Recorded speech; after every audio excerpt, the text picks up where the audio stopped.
How you guys doing today? Welcome back to the Outlaw Performance Garage. Nice to see you. I hope you guys are having a wonderful day today. As you can see, we got these beautiful beasts behind me, the Hellcat and the 427 LSX Camaro. From the last video, we did the dyno, we did the street pulls, and it was freaking awesome, dude. The freaking car performed beautifully. It did what it was supposed to do.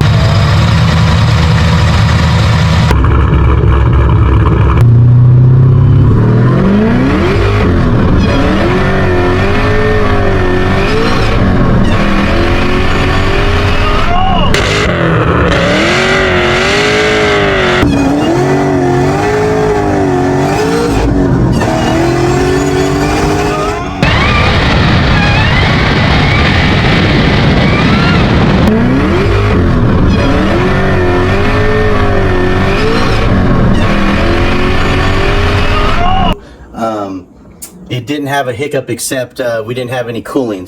No cooling, and the tires were spinning like crazy in first, second, third, and then a little bit in fourth. But otherwise than that, the car held together.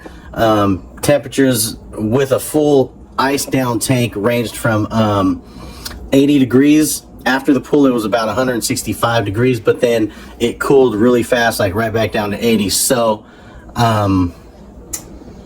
being that said, we talked about a couple of upgrades at the dyno video. The upgrades are going to be for this car. It's going to be the CNR brick, because the reinforced brick, it's good for like the cars that are making like 12 psi, maybe 14. You know what I'm saying? They'll hold up, but I've heard a lot of horror stories from shops and previous people that have installed a reinforced brick, which is basically the stock brick out of that car with welded plates on the ends. The videos and the people that I've talked to, I've seen the fins that go in between, I've seen them crushed.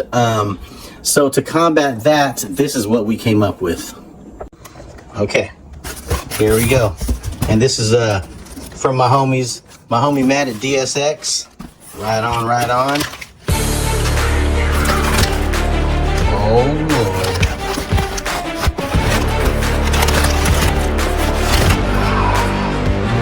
Bam. All right, here it is, guys. The PNR Advanced Cooling Technology Company. I hear a lot of good stuff about this brick. So compared to the stock LSA brick, this one outperforms it for cooling and PSI, pounds of boost, what it can handle. So let's get this baby opened up here. Okay, so let's see here. All right. Wow, so I can already see the difference compared to the stock one. In the stock brick, these lines here, these cross rails are like little needle pins in the stock one. Now these, as you can see, has like it's like a flat plate. I think that's what they call their plate technology. So yeah, pretty impressive here. All right, here's the other side. This thing's gonna be sick, guys. This thing is gonna be sick. All right, there it is, guys. There's the glory shot right there. Man, this thing is a beauty. That thing is sick.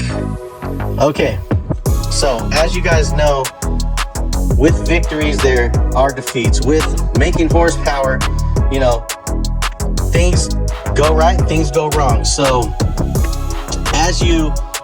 I've learned over the years that with new builds, everything will be like good to go. You'll be like, oh yeah, I'm done with this motor, let's ride it out. But as you go on, time will start revealing problems or different little things, that little hiccups. I don't call them like massive problems or anything, but little hiccups will occur.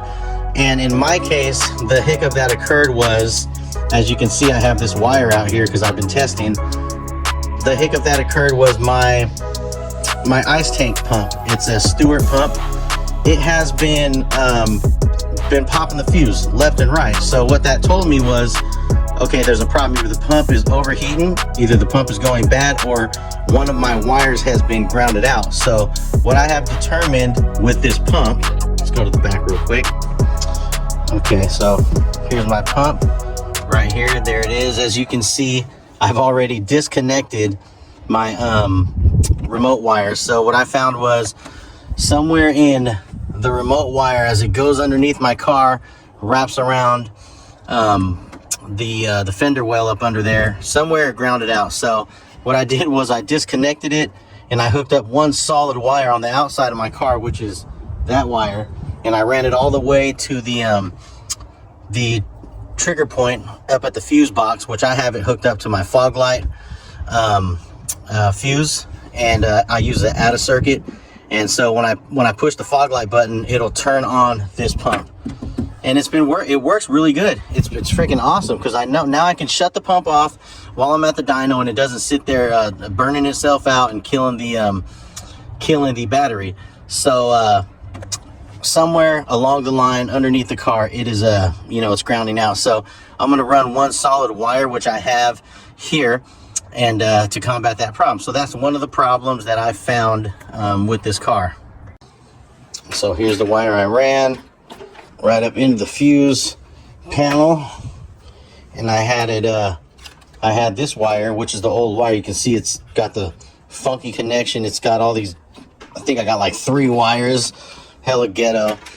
Ran it over here, jumped it to the fog light fuse. Now there's 2 fuses that went here, 2 15s. The one on the bottom was for the fog light, and the one for the top was the trigger for the Stewart pump. The top one kept burning out. The fog light stayed on, and it did not burn out the fuse. Just the top fuse was going out for the Stewart pump, and that was showing me that there's something wrong. I mean, immediately, right when I would push the button to turn the fog lights on, the fuse would pop and the pump would die.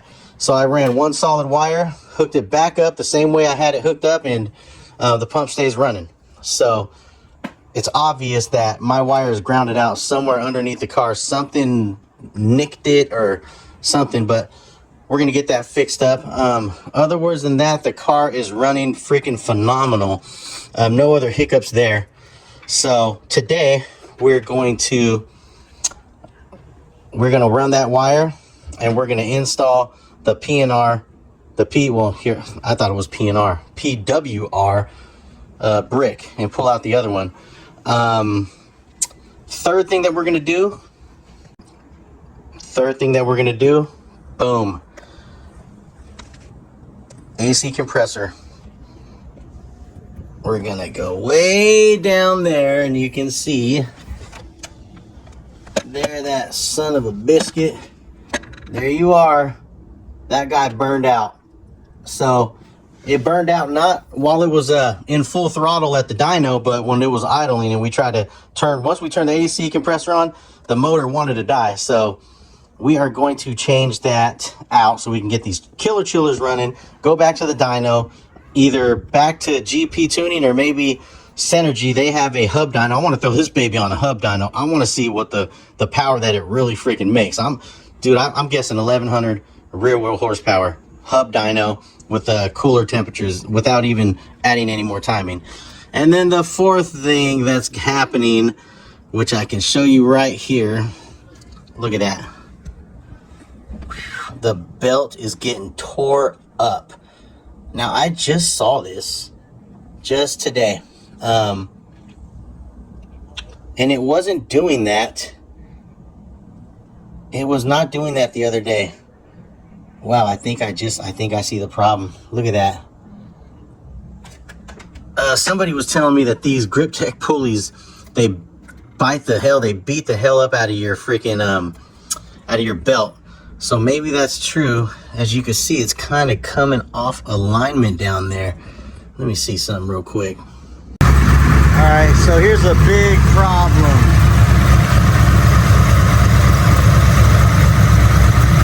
Look at that belt. That belt is wiggling like crazy. Right down there. See it moving?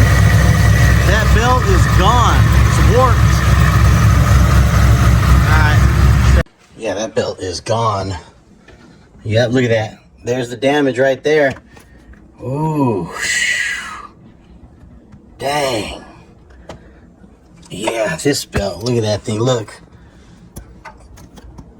See it right here, right there. Come on, focus, there you go. You can see it's coming up right here. Right there.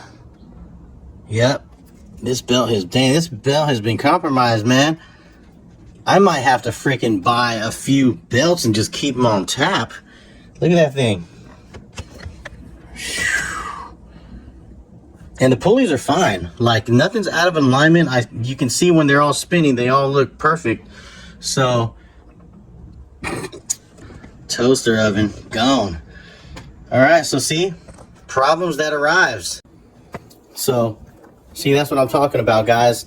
Problems that arise after your build. I mean, that's just the name of the game. When you build a car and you're pushing it to its limit, and you're making all this extra power that the car wasn't designed for, you know, problems pop up here and there. You know what I mean? With every build, every person that I know that builds a high horsepower cars, even if they're minute or big, problems will occur. And as you can see, this belt, the belt is not liking it. Now, it's supposed to handle it, you know what I mean? But the belt's toast. The AC compressor burned up. I mean, that one burned up at an idle. I think that was due to losing the oil in my AC compressor and not refilling the oil back in the system. When I had a small leak, it leaked out. I didn't know. I thought the Freon just leaked out. So AC compressor and the Stewart pump. So, I mean, really easy fixes. It's not a big deal. The Stewart pump, I mean, we're going to put one wire, one solid wire, as you can see, solid wire for the Stewart pump and AC compressor and a new belt. So 3 things that we need to do right now. So you know, like I said, that's the horsepower game. When you make that big power, stuff goes out, and you know, you don't give up, don't get discouraged and quit. That's just the name of the game. High horsepower stuff, you know, it needs a little extra love and care. That's why a lot of the guys, before I even made 1,000 horsepower, they would tell me, yeah, you can make 900 reliable-ish or 1,000 real horsepower reliable-ish. The ish is all the extra moving components and extra parts that you're throwing at it, you know what I mean? Over time will tell what their little niches are, you know, what needs this, what needs that, and how to combat it. So with all of my race cars / street cars, I would keep a little bag, a toolkit with fuses, wrenches, Allen wrenches, crescent wrench, you know, like standard stuff that, so if you got in a hiccup out in the middle of nowhere or something and tow truck was taking a while to get there, or it was something simple where you could fix it yourself and didn't have to wait for a tow truck for an hour, you know, you could do that kind of stuff. So not a big deal. We're here. We ain't no quitters. We do this. This is what we do. And I love doing it. So let's get right to it. Let's knock this thing down.